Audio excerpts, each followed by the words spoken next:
Hello, my name is Teresa Hernandez and I'm with United States University. I am doing a soap for HEENT. My patient had an ear infection, and this class is FMP 596 with Professor Nelson. To start, I'm going to go ahead and give the ID of the patient. The patient is initials AR, is 13 months old. I'm doing a pediatric rotation. The population is mostly Hispanic. This child is Hispanic and is a female. Date of birth is 12/6/2022. They carry the insurance of Nevada Medicaid. They are here with the mother and father. They are good, reliable health historians. So the mother is concerned of recurrent ear infection. She states, I think she has another ear infection. This is the third one in the last couple months. So HPI. AR is a 13-month-old female presented to the clinic with the complaint of the mother and father complaining of recurrent ear infection. The onset of the symptoms occurred approximately a couple of months ago, and the location of the discomfort is bilateral in the ears. Each episode lasts for about 1 week. The characteristics include ear pain, fussiness, and occasional low-grade fevers. No aggravating factors or associated symptoms noted. The symptoms seem to be alleviated temporarily with the use of Tylenol. The patient has been previously treated with amoxicillin for 7 to 10 days for each episode. The severity of the pain seems to be disrupted with normal activities. Patient medical history. Medical problems, recurrent ear infections, and preventatives. All immunizations are up to date, and also has influenza vaccination. Surgeries, none. No hospitalizations. No known allergies. Medications is currently taking amoxicillin 15 ml orally 3 times a day for 7 to 10 days. Tylenol for pain as needed, 5 ml orally as needed for pain and fever, and also have been using over-the-counter ear drops, 2 to 3 drops per ear at a time, 2 times a day. Family history. Mother and father claim to have no medical problems. Maternal grandparents is alive. Claims to be pre-diabetic. Grandfather has hypertension. Paternal grandmother has had breast cancer. And grandfather is diagnosed with COPD. The mother states that the father smokes in the home and in the car with the infant in the vehicle and in the home.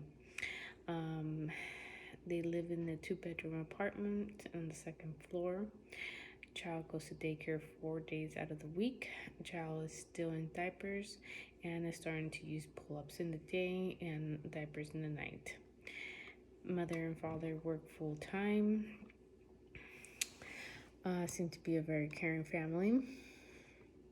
RSO, no weight loss, has had fevers. ENT, recurrent ear infections noted, no nasal congestions or sore throat. Eyes, no discharge or itchy eyes. Respiratory, denies cough and shortness of breath. Gastrointestinal, no vomiting or diarrhea is reported. Urinary tract, mother states that there is a smaller amount of wet diapers, so less urine. Muscular skeletal, denies arthritis and joint stiffness. Skin, no rashes or lesions are reported.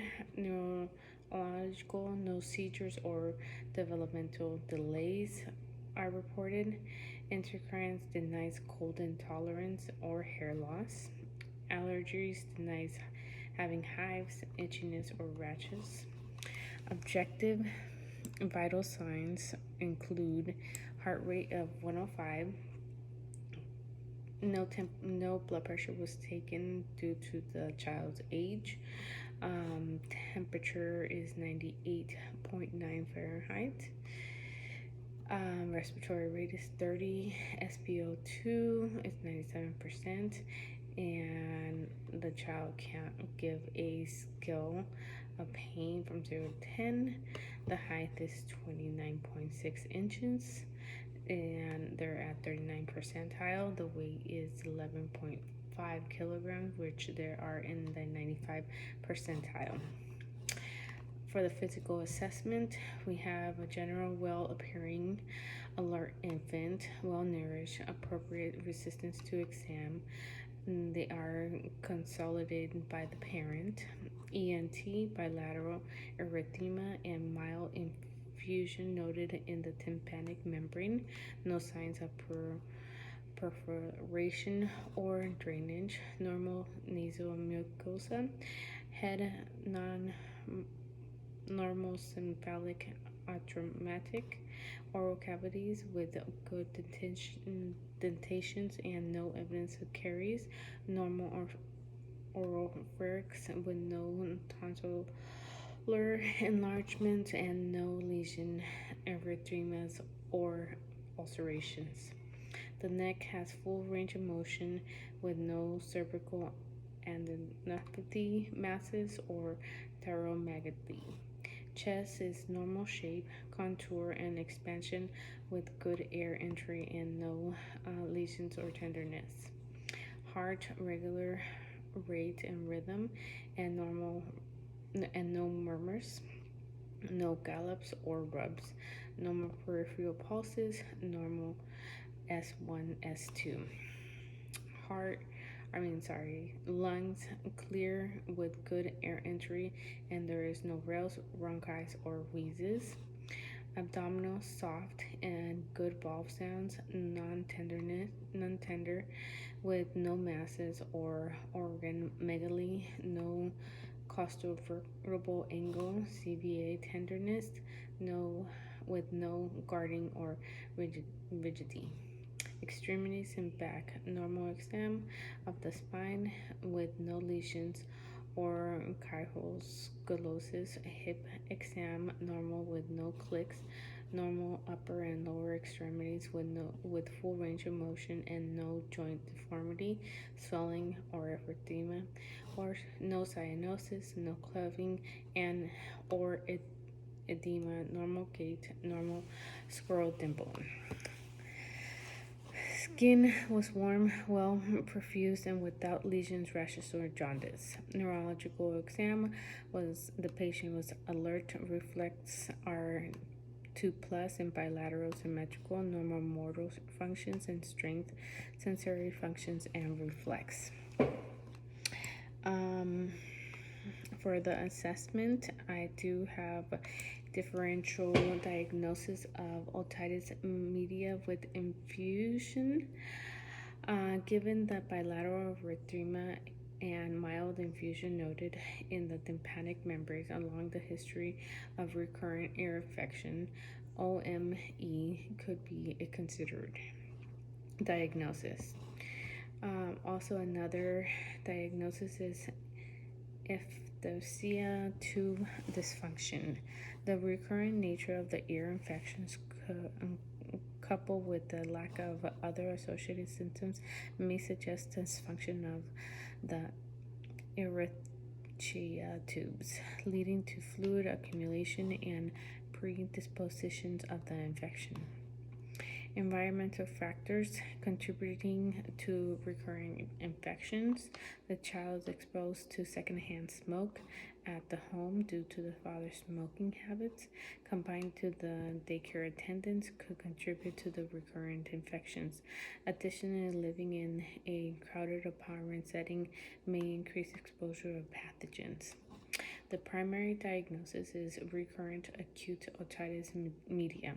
The patient has experienced multiple episodes of ear infections over the past couple months, indicating a pattern of recurrence rather than isolated incidents. Typical symptoms of the inflammatory process, characteristics of acute otitis media.